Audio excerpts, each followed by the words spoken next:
बिस्मिल्लाहिर्रहमानिर्रहीम। 7th class, ये आपका साइंस का पहला वीडियो लेक्चर है जिसमें हम organ system of our body पढ़ेंगे। अब देखिए, ऑर्गन सिस्टम में सबसे पहले तो हमें ये चीज़ समझनी ज़रूरी है कि ऑर्गन होता क्या है। बेसिकली ऑर्गन कहते हैं आज़ा को, यानी मैं जमा में बोल रहा हूँ। अगर ऑर्गन्स की बात करें तो वो कहते हैं जिस्म के जो हिस्से होते हैं, या अगर मैं प्रॉपर ट्रांसलेशन करूँ इसकी तो उसको कहते हैं कि जिस्म के आज़ा। और सिंगल अगर ऑर्गन की बात करें तो ऑर्गन जो होता है वो जिस्म के उज़्व को कहते हैं, यानी कि जिस्म का हिस्सा। जैसे हैंड आपका ऑर्गन है, ईयर आपका ऑर्गन है, जो आई है वो आपका ऑर्गन है। ये सारे आपके ऑर्गन ऑफ बॉडी है। अब ऑर्गन बनता कैसे है उसके लिए हमें थोड़ी सी डिटेल पढ़नी पड़ती है कि साइंस में हम सबसे पहले ऑर्गन पढ़ते हैं। ऑर्गन होता क्या है। All animals including human beings contain several organs which in turn are made up of tissues. For example, the heart is an organ which pumps blood to circulate it to all parts of the body. देखें, तमाम जानदार including human beings, यानी कि every organism living thing including Homo sapien. Basically Homo sapien is a scientific name of human being. Human being की के साथ साथ तमाम जितने भी जानदार हैं सब की बॉडी के अंदर कुछ ऑर्गन्स मौजूद होते हैं। हर ऑर्गन का एक सेपरेट फंक्शन होता है। Every organ has its own separate function. अब जैसे अभी इसने एग्ज़ाम्पल दी आपको, जैसे मैंने रीडिंग की उसमें सबसे पहली उसने बात की कि जो आपका हार्ट है वो ऑर्गन है। क्या करता है हार्ट? आपका ऑर्गन करता है जो कि आपके जिस्म के जो खून है, ब्लड है, उसको तमाम पार्ट्स ऑफ द बॉडी में सर्कुलेट करने में मदद करता है। Basically heart is an pumping organ. Basically is a motor. अगर मैं आम ज़ुबान में कहूँ कि आपकी बॉडी में कोई मोटर का काम करती है तो वो क्या काम करता है? हार्ट काम करता है। अच्छा, अब मुख्तलिफ और उसने एग्जांपल्स दी। उसने कहा ear is an organ of hearing, lungs are the organ of respiration. कान से आप सुनते हैं, ठीक है, ऑर्गन है। दूसरी बात, आपका लंग ऑर्गन है, यानी फेफड़े, वो सांस लेते हैं जब आप तो उसमें इस्तेमाल होते हैं। वो ऑक्सीजन को इनहेल करते हैं, आप कार्बन डाइऑक्साइड को एक्सहेल करते हैं, बाहर निकालते हैं, ठीक है। ये सारे उसने कुछ एग्जांपल्स दी। Stomach, liver, lungs, kidneys and heart are a few important organs of the body. Important organs of the body, इसमें ये सारे आपके क्या हैं? एग्जांपल्स हैं ऑर्गन सिस्टम्स के। अब ऑर्गन सिस्टम के हम ऊपर जब आएंगे तो ऑर्गन सिस्टम के बारे में हम अभी बात करते हैं। अगली डेफिनेशन ही आपके ऑर्गन सिस्टम की है। अच्छा, several organs of our body cooperates to perform some major functions. Such a group of organ is known as organ system. देखें, अब सबसे पहली बात, ऑर्गन सिस्टम होता क्या है। देखें, सिस्टम हमारी बॉडी के अंदर बहुत सारे ऑर्गन्स मिलकर एक सिस्टम बनाते हैं, यानी कि हमारे बॉडी में बहुत सारे फंक्शंस हो रहे हैं। मुख्तलिफ systems at a time work करते हैं। आप रेस्पिरेशन भी कर रहे हैं, आपकी बॉडी डाइजेशन भी कर रही है, आपकी बॉडी सर्कुलेटरी सिस्टम भी परफॉर्म कर रही है, ठीक है। आपकी बॉडी जो है वो जिसे कहते हैं कि respiration, endocrine system, integumentary system, reproductive system, ये सारे सिस्टम्स हैं। अभी आगे चल के हम सारे पढ़ेंगे, अभी अगले ही टॉपिक है। ये सारी बातें हम फर्दर डिस्कस करेंगे कि क्या क्या इसमें होता है। देखें, बेसिकली तमाम ऑर्गन्स जो हैं वो सारे फंक्शंस नहीं कर सकते। हर ऑर्गन जो है वो अपना एक सेपरेट फंक्शन करता है। अब मुख्तलिफ ऑर्गन जब आपस में मिलते हैं तो वो एक ख़ास ऑर्गन सिस्टम बनाते हैं। अब उसने यही बात की हुई है कि several organs of our body cooperate to perform some major functions. Such group of organs is known as organ system. कहता है मुख्तलिफ ऑर्गन जब आपस में मिलकर एक ख़ास फंक्शन परफॉर्म करते हैं उस सिस्टम को हम क्या कहते हैं, organ system. In this unit you will study about different organ systems of human body. Organ system of human bodies मुख्तलिफ हैं, 10 हैं जो कि आपको याद रखने हैं. अब देखिए organ system of human body, there are 10 well developed organ systems in our body. These are digestive system, respiratory system, उसके बाद circulatory system, nervous system, excretory system, urinary system, reproductive system, muscular system, skeletal system, endocrine system. ये सारे systems हैं जो कि आपकी body के अंदर वेल डिवेलप्ड काम करते हैं. एक हेल्दी बॉडी के अंदर ये तमाम फंक्शंस वेल डिवेलप्ड होते हैं, बेहतरीन तरीके से काम कर रहे होते हैं. ठीक है, अब हम आगे चलते हैं. ये आपको कुछ मार्किंग दिखाई दे रही होगी हर पेज पे. ये बेसिकली इसके लॉन्ग क्वेश्चंस हैं जो हमने बुक के ऊपर मार्क किए हुए हैं. एक प्रॉपर आंसर जिसका बनता है लॉन्ग क्वेश्चंस में शुमार होगा ये, जो कि आप अपनी कॉपी अपनी नोटबुक के ऊपर नोट करेंगे. ठीक है, मैं आगे चल के आपको बताऊँगा. अभी आगे चलते हैं हम पेज नंबर 2 के ऊपर. ये लेक्चर्स वीडियो लेक्चर्स होने के लिए आपके पास एक और चीज़ इसके पैरेलल चलनी ज़रूरी है. आपके पास इसकी बुक लाजमी होनी चाहिए. ठीक है, आपकी बुक रेडी हो जिस टाइम आप लेक्चर लें, और जब आपकी कॉपी भी रेडी हो जब आपको कुछ नोट करवाया जाए. फ़िलहाल क्योंकि हम थ्योरेटिकल काम कर रहे हैं तो फ़िलहाल इतना रिटन वर्क नहीं है. इंशाल्लाह जब रिटन वर्क होगा तो इंशाल्लाह मैं आपको वाइट बोर्ड भी मैं इस्तेमाल करूँगा, तो उसमें भी हम सब कुछ डिस्कस करेंगे. जो चीज़ मैं आपको एक्स्ट्रा इन्फॉर्मेशन देता जाऊँगा. चलें पेज नंबर 2 पर आते हैं हम. पेज नंबर 2 ये कहता है सबसे पहले हमारा जो सबसे पहला डाइजेस्टिव सिस्टम, अब इसको हम थोड़ा डिटेल में पढ़ेंगे.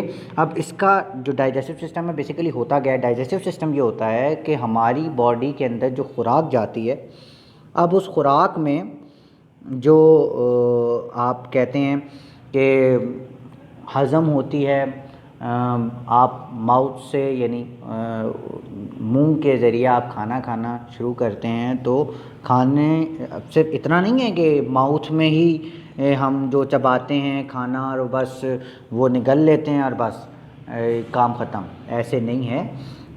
एक तरीक़ाकार है, एक प्रॉपर सिस्टम है जो कि पूरा वर्क करता है आपकी सिर्फ खुराक को हज़म करने के लिए. अब 10 सिस्टम्स हैं जो काम कर रहे हैं. अब हर एक को हम फ़र्दन डिस्कस करेंगे. अब पहला डाइजेस्टिव सिस्टम है. अब इसके अंदर मुख्तलिफ़ एलिमेंट्स हैं जो इसको मिलकर यानी मुख्तलिफ़ ऑर्गन्स हैं जो मिलकर एक डाइजेस्टिव सिस्टम परफॉर्म करते हैं. अब सबसे पहले digestion is the chemical process in which large and water insoluble molecule of food are broken down into smaller and water soluble molecules. देखें होता ये है कि डाइजेशन में हमारी जो खुराक होती है वो टूटती है, उससे एनर्जी जो मॉलिक्यूल्स होते हैं बड़े बड़े इनसॉल्युबल कहते हैं कि जो हल ना होते हों, पानी में सॉल्युबल ना हो, ऐसे बड़े बड़े मॉलिक्यूल्स भी होते हैं, छोटे भी होते हैं. ठीक है, वो सारे मॉलिक्यूल्स टूटते हैं जिससे एनर्जी बनती है. अब ये सारा प्रोसेस क्या कहलाता है, डाइजेशन ऑफ फूड, यानी निज़ामे इंहज़ाम कहते हैं इसको. यानी कि हम अगर प्रॉपर उर्दू ट्रांसलेशन करें इसकी तो इसको हम कहते हैं निज़ामे इंहज़ाम. हज़म करने का जो हमारा सिस्टम है, हमारा निज़ाम है बॉडी का, उसको हम डाइजेशन कहते हैं. अब देखिए the food we eat can not be absorb in the blood and use by our body until it is digested. आपका फूड जिस फॉर्म में आपको दिखाई देता है, यानी खाना अगर बड़ी लुकमों की फॉर्म में है या सालन की फॉर्म में या जिस भी फॉर्म में है, वो एज़ इट इज़ आपकी बॉडी एब्जॉर्ब नहीं कर सकती. हमारी बॉडी के अंदर ये सलाहियत नहीं है कि वो एज़ इट इज़ जो खाना है उसको एब्जॉर्ब कर सके. उसके लिए आपको एक ख़ास फंक्शन में से गुजरना पड़ता है उसको. अब कैसे, अब the food is digested and absorbed in the alimentary canal. अब ये एलिमेंट्री कैनाल है सारा जो रास्ता है जिससे कैनाल कहते हैं एक ऐसी नाली जिसमें से पानी गुजरता हो। कैनाल का वैसे मतलब यही होता है, ठीक है। लेकिन एलिमेंट्री कैनाल से मुराद ये है कि ऐसा सिस्टम यानी ऐसी नाली जिसमें से खुराक गुज़र के हज़म होती हो। The different organs of digestion of food constitute of the digestive system. Digestive system is divided into following 2 parts. 2 parts पे डिवाइड होती है, यानी जो बड़े 2 पार्ट्स हैं डाइजेस्टिव सिस्टम, वो 2 बड़े पार्ट्स पे डिवाइडेड है। एक कहलाता है एलिमेंट्री कैनाल जिसको मैंने बताया, दूसरा है डाइजेस्टिव ग्लैंड्स। अब ये डाइजेस्टिव ग्लैंड्स क्या होते हैं मैं अभी नहीं बता रहा हूँ, आगे चल के बात करेंगे। एलिमेंट्री कैनाल क्या चीज़ है? It is long tube which runs through out the body from mouth to anus. अब एलिमेंट्री कैनाल वो बड़ी खुराक की नाली है जो मुंह से शुरू होके, दहन से शुरू होके, यानी कि मुंह से, माउथ से शुरू होके आपके जो एनस जो हम कहते हैं, जहाँ से खुराक निकल जाती है, एक्सक्रीट हो जाती है, निकाल देती है बॉडी, वहाँ तक जाती है। आपको फिगर में भी, फिगर 1.3 आपके साथ शो हो रही है, उसमें भी आपको देखें माउथ से शुरू होकर नीचे तक एनस जहाँ बना हुआ है बिल्कुल लास्ट में, ये पूरी जो यानी आप समझ लीजिए कैनाल है, इसको हम कहते हैं एलिमेंट्री कैनाल। अब इट इज़ रफली 8.3 मीटर्स इन लेंथ। ये तकरीबन अगर इसकी माउथ से लेकर एनस तक की लंबाई नापी जाए तो वो तकरीबन 8.3 मीटर्स की लेंथ बनती है, ठीक है, यानी इतनी लंबी होती है। अच्छा, it consist of the following organs. ये कुछ ख़ास ऑर्गन्स पे मुश्तमिल होती है। फिगर 1.3 में सारे ऑर्गन्स इसके वाज़े तौर पर आपको दिखाई दे रहे हैं। देखें, it consist of the following organs. सबसे पहला माउथ, जिसे दहन कहते हैं, मुंह। उसके बाद ओसोफेगस, ओसोफेगस भी पढ़ते हैं, ईसोफेगस भी पढ़ते हैं, ठीक है, दोनों बातें ठीक हैं। यानी माउथ के नीचे, यानी जहाँ पर आपका मुंह और दांत और हलक से नीचे यानी आपको ये फेरिंक्स दिखाई दे रहा है माउथ के फ़ौरन बाद। फेरिंक्स से नीचे जो आपकी जो खुराक की नाली है वो चल रही है, उसको हम ईसोफेगस कहते हैं या ओसोफेगस, दोनों बातें आप बोल सकते हैं जैसे मैंने पहले बताया। अब ये जाती है स्टमक तक, ये स्टमक तक जाती है और स्टमक से फिर अगला ऑर्गन आता है स्मॉल इंटेस्टाइन, जिसको हम छोटी आंत कहते हैं। स्मॉल इंटेस्टाइन के बाद आती है लार्ज इंटेस्टाइन, जिसको हम बड़ी आंत कहते हैं। अच्छा जी, नेक्स्ट, माउथ और बकल कैविटी। दहन और मुंह का जितना भी हिस्सा है कैविटी, माउथ कैविटी को हम बेसिकली बकल कैविटी कहते हैं। कैविटी कहते हैं किसी जगह को, ऐसी जगह यानी जहाँ कैविटी बेसिकली खाली जगह को कहते हैं। माउथ और बकल कैविटी एक ही चीज़ के दो नाम हैं। The mouth contain tongue, teeth and salivary glands. मुंह के अंदर 3 चीज़ें मौजूद हैं, एक ज़ुबान, दूसरा जबड़ा मौजूद है, ऊपर वाला और नीचे वाला, 2 जबड़े होते हैं, ठीक है, एक अपर jaw and lower jaw. Total her adult person के अंदर तकरीबन 32 टीथ्स मौजूद होते हैं, ठीक है। उसके बाद स्लाइवरी ग्लैंड्स। स्लाइवरी ग्लैंड्स कहलाते हैं जहाँ से पूरे मुंह के अंदर कुछ ग्लैंड्स, कुछ ऐसे जिसे आप समझ लीजिए कि ऐसे पोर्स मौजूद हैं या ऐसे सुराख मौजूद हैं, बहुत ही माइक्रोस्कोपिक होते हैं, जिसमें से स्लाइवा निकलता है। यानी स्लाइवा निकलने से मुराद ये जो आपका लुआब है या थूक जिसको आप कहते हैं वो निकलता है। अब इसको हम स्लाइवरी ग्लैंड्स कहते हैं। 3 चीज़ें हो गई बकल कैविटी के अंदर, एक टंग, टीथ, स्लाइवरी ग्लैंड्स, 3 चीज़ें।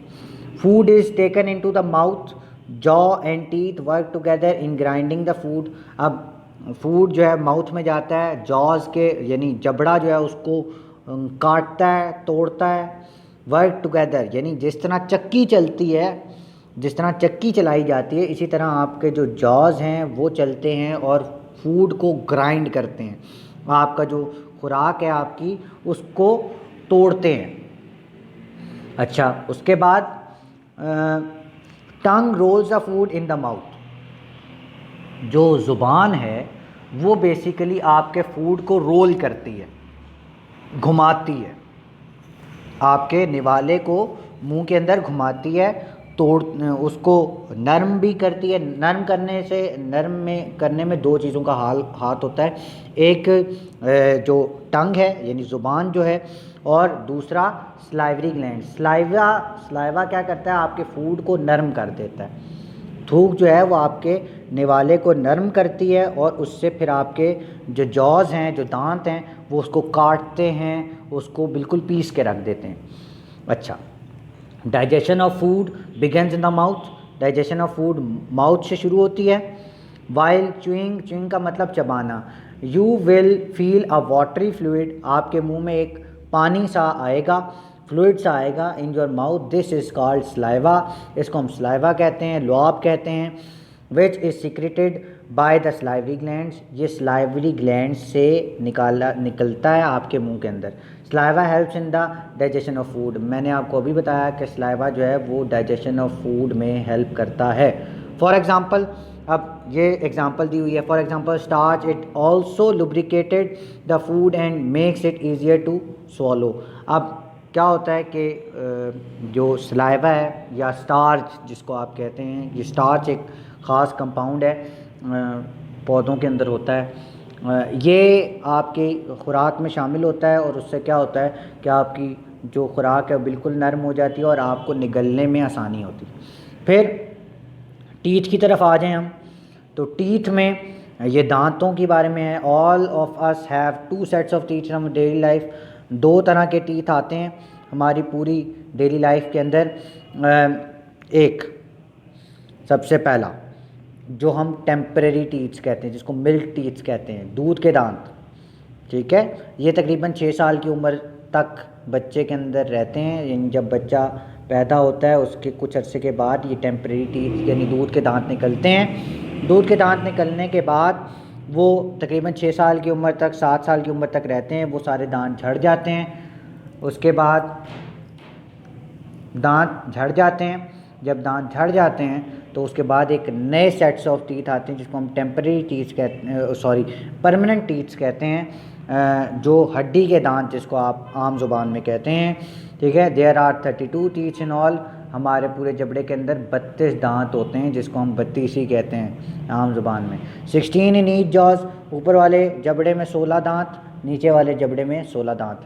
और अच्छा, are all the teeth in your mouth alike, क्या आपके मुंह के अंदर तमाम दांत एक जैसे होते हैं? आगे आप फिगर देखें, ज़रा गौर से फिगर देखें तो आपको अंदाज़ा होगा कि जी सारे दांत एक जैसी शक्ल के नहीं होते, फ़र्क होता है सब में।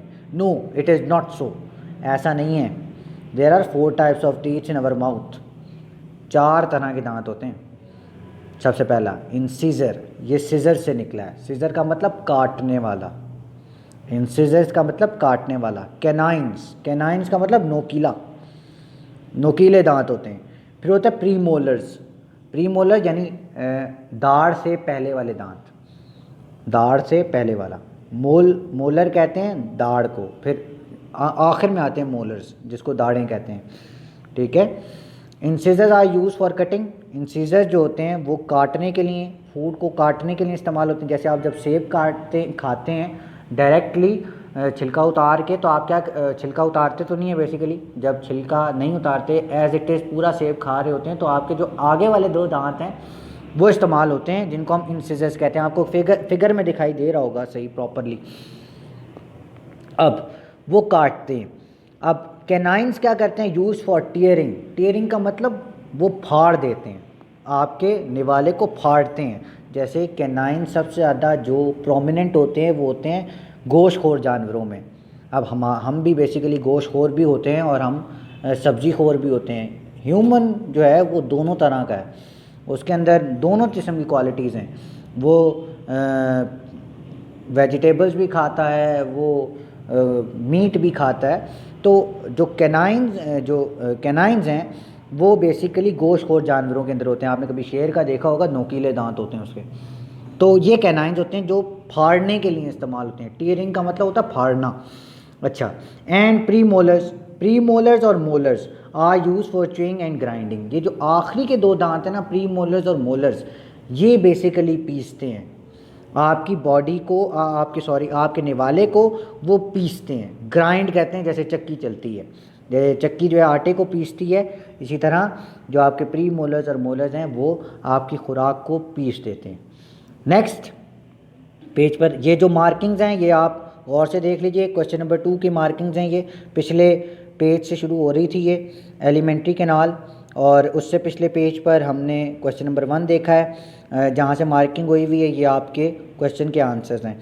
अब हम चलते हैं, अभी ये सारा क्वेश्चन नंबर जो 2 है वही चल रहा है, ये सारा क्वेश्चन नंबर 2 का ही आंसर है जो आगे डिटेल्ड में आगे चलता जा रहा है। नेक्स्ट आता है पेज नंबर 4 में टंग, यानी ज़ुबान क्या करती है। Tongue is the organ of taste, it also helps in rolling and pushing the food into the pharynx. अब क्या करती है कि ये भी एक ऑर्गन है जिससे आप चखते हैं। 5 सेंसेस हैं, टंग जिसमें टंग है, ईयर है, आई है, नोज़ है और स्किन है। इसमें से एक ऑर्गन है टंग, बड़ा इम्पॉर्टेंट, जो हमारी 5 हिस्स हैं उनमें से एक हिस्स का जो ऑर्गन है वो है टंग, जो कि चखने के लिए इस्तेमाल होता है।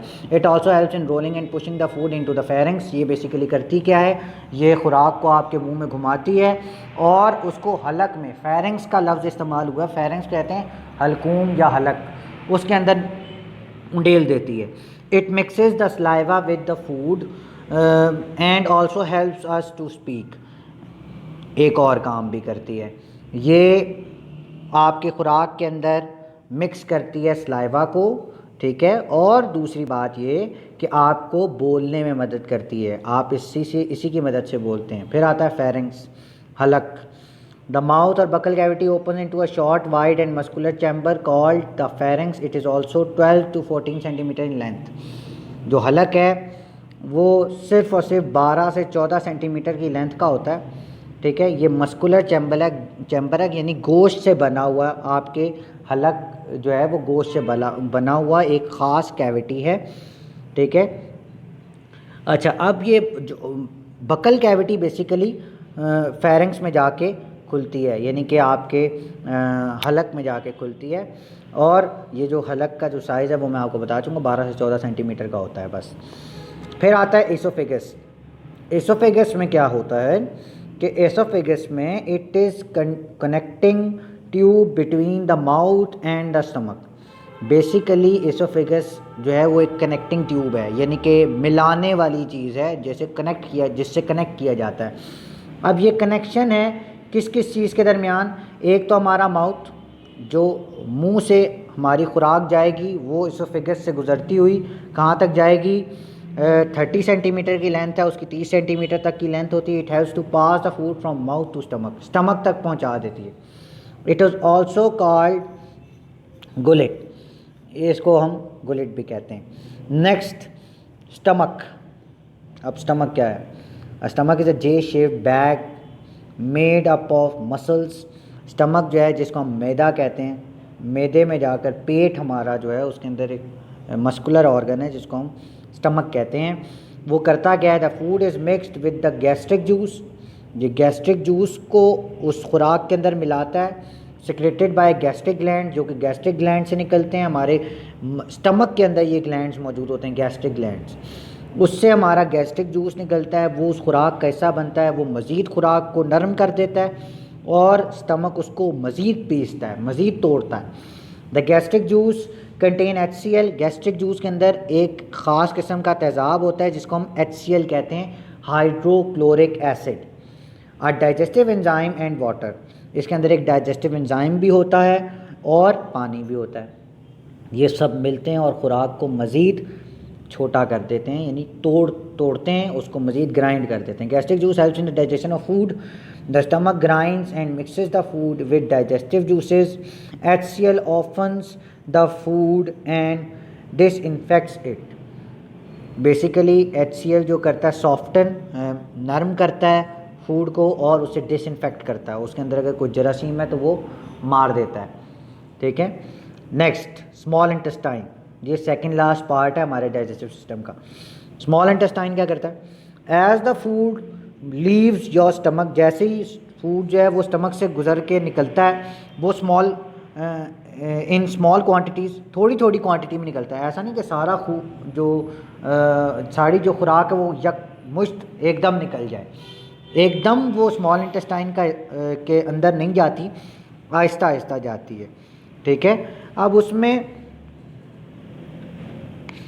ये होता है कि जो जब वो आती है, it enters a long winding tube which is called the small intestine. It is the place where the complete digestion of food takes place. अब बेसिकली यहाँ पर होता है सारी डाइजेशन स्मॉल इंटेस्टाइन में होती है, यानी डाइजेशन बेसिकली यहाँ एब्जॉर्प्शन वगैरह सब कुछ, फूड जो है बॉडी का पार्ट बनता है स्मॉल इंटेस्टाइन से। पिछले सारे प्रोसेस जो हो रहे थे वो फूड को ग्राइंडिंग के लिए इस्तेमाल कर रहे थे, यानी फूड को ग्राइंड करते थे, तोड़ते थे, तब वो जाके स्मॉल इंटेस्टाइन का हिस्सा बनते थे। स्मॉल इंटेस्टाइन में जैसे ही पहुंचता है, स्मॉल इंटेस्टाइन से एब्जॉर्प्शन शुरू होती है।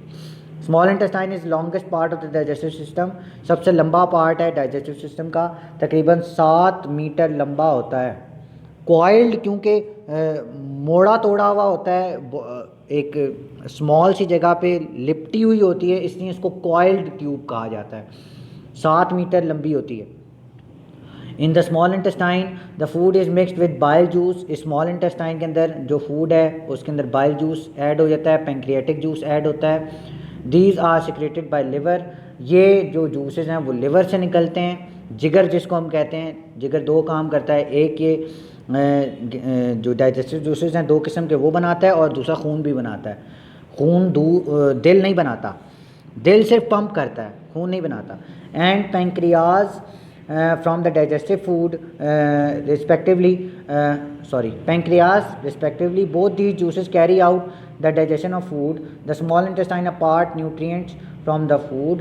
The inner surface of the small intestine has a number of finger-like projections called villi. These villi increases the absorption These will increases the area for the absorption of the digestive food. The absorbed food is then carried by the blood to different parts of the body for the incorporation into cell component. This is called assimilation of absorbed food. यहाँ से जब absorption ख़त्म होती है तो food जो है वो खून का हिस्सा बन जाता है, और खून पूरी बॉडी में सर्कुलेट हो जाता है, और वहाँ से जो फूड है वो हमारी बॉडी का हिस्सा बनना शुरू हो जाता है। उसके बाद आती है लार्ज इंटेस्टाइन। अब सारा प्रोसेस ऊपर हो गया, अब लार्ज इंटेस्टाइन कर क्या रही है। Large intestine, the food can not be digested and change into waste. The food that can not be digested, ऐसी खुराक, पूरी की पूरी खुराक डाइजेस्ट नहीं होती, हमेशा थोड़ी सी वेस्ट हो जाती है, जो बॉडी डाइजेस्ट नहीं कर पाती, हज़म नहीं कर पाती, तो वो उसको निकाल देती है, वो वेस्ट बन जाता है। It moves from the small intestine into wide tube called large intestine. Small intestine से वो जो वेस्ट फूड का बच जाता है वो लार्ज इंटेस्टाइन में दाखिल हो जाता है। It is the last organ of the digestive system. तमाम डाइजेस्टिव सिस्टम से सबसे आखिर का पार्ट है, ये आखिरी हिस्सा है, आखिरी ऑर्गन है। It helps in the absorption of water and removing undigested solid waste from the body in the form of feces through an opening called anus.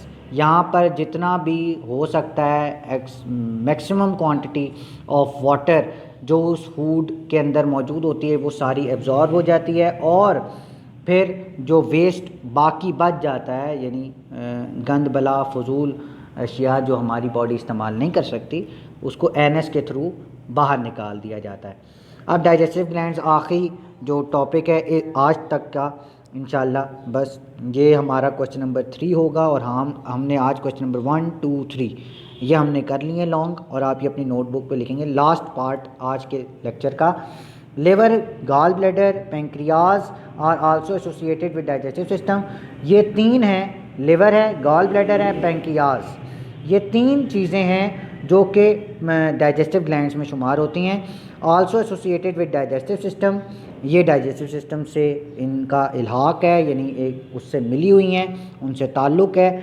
Liver and pancreas are digestive glands which pour some secretions into alimentary canal. Liver जो है और जो gall bladder है वो कुछ रतूबतें, basically secretions कहते हैं रतूबतें, वो निकालता है किसमें, एलिमेंट्री कैनाल के अंदर छोड़ता है for the digestion of food, कि ताकि डाइजेशन ऑफ फूड हो सके। Gall bladder is meant for the storage of bile which is secretion of liver. अब जो बाइल जूस है वो सिक्रीशन ऑफ लिवर है, लिवर से निकलता है ये जूस, ठीक है। This the pancreas secretes pancreatic juice, और पेंक्रियाज जो हैं जिसको हम पित्ता कहते हैं वैसे तो आम ज़ुबान में, जो कि बेसिकली पेंक्रियाटिक जूस बनाता है, वो भी एलिमेंट्री कैनाल का हिस्सा बनता है। तो यहाँ तक आज का लेक्चर हम कंक्लूड करते हैं। तो हमने question number 1, question number 2, question number 3 मैं आपको दिखा देता हूँ कि इसकी एक्सरसाइज में हम देखते हैं कि क्वेश्चन नंबर 1, 2 और 3 हम कवर कर चुके हैं। ये देखिए, answer this question, define an organ system, name different organ system of body. First, ये मैंने निशान लगाया हुआ है, पीछे मैंने जितना पढ़ाया उसमें मार्किंग हुई हुई है, आप वहाँ से नोट करेंगे अपनी नोटबुक के ऊपर। क्वेश्चन नंबर 2, जितना डिटेल्ड पढ़ाया है सारा उसका मार्किंग पीछे हुई हुई है, वो आप उधर से नोट करेंगे। और क्वेश्चन नंबर 3 है, name 2 important digestive glands which are associated with digestive system, how these glands help in digestion. ये सारा पैराग्राफ लास्ट वाला जो मैंने अभी आपको पढ़ाया वो इसका हिस्सा बनेगा क्वेश्चन का। So let's conclude for today and hope to meet next week inshallah till the physical class starts. So thank you very much. Allah Hafiz.